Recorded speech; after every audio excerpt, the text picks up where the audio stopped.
안녕하십니까, 자유민주TV입니다. 오늘은 팬데믹의 최대 걸림돌이 과연 무엇입니까? 한번 살펴보겠습니다. 기우치 다카히데라는 노무라 종합연구소 수석 이코노미스트는 3월 19일 조선일보와의 전화 인터뷰에서 이렇게 얘기했습니다.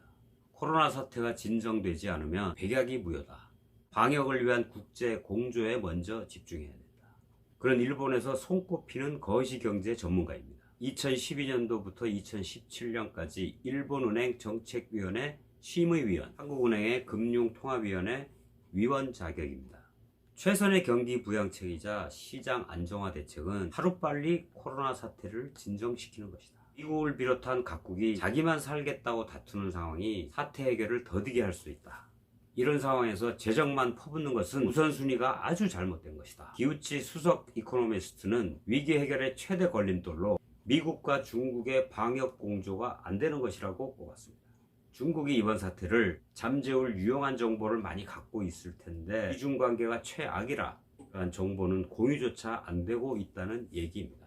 지난 17일 미국 정부가 밝힌 전 국민에게 $1,000씩 약 130만 원씩이죠.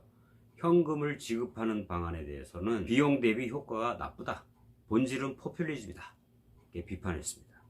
국민에게 사실상 금종령을 내려놓고 돈은 주겠지만 쓰지 말라.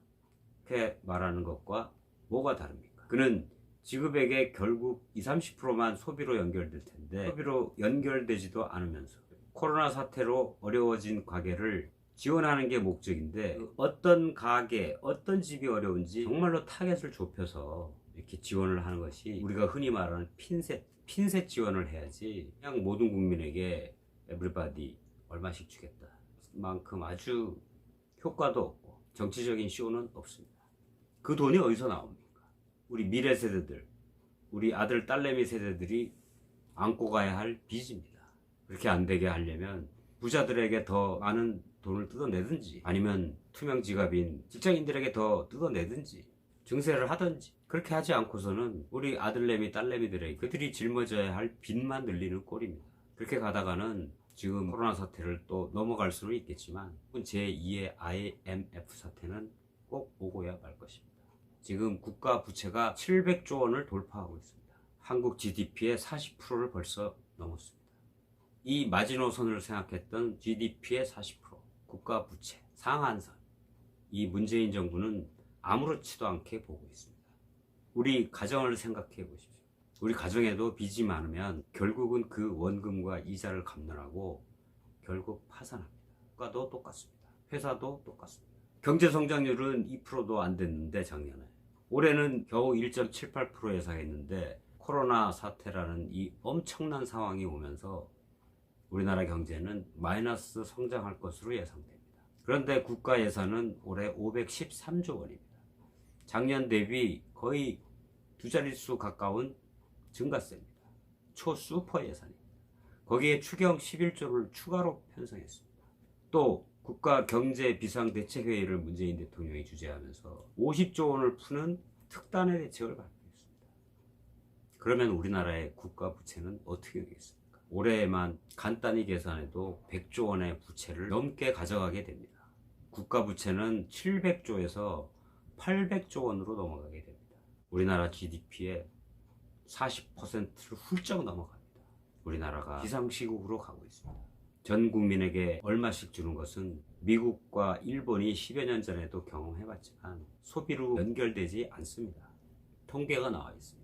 겨우 25% 내지 30%만이 소비로 연결될 뿐이고 나머지 돈들은 시민들이 결국 장롱에 집어넣고 소비로 연결이 안 된다고 합니다. 이렇게 70%가 소비로 연결이 안 되는 돈을 정부에서 그냥 무작정 퍼준다면 선거를 앞두고 표를 돈으로 사고자 하는 좌파의 쇼일 뿐입니다. 여러분 물론 어려우시겠지만 이러한 돈은 받지 않는 게 낫습니다.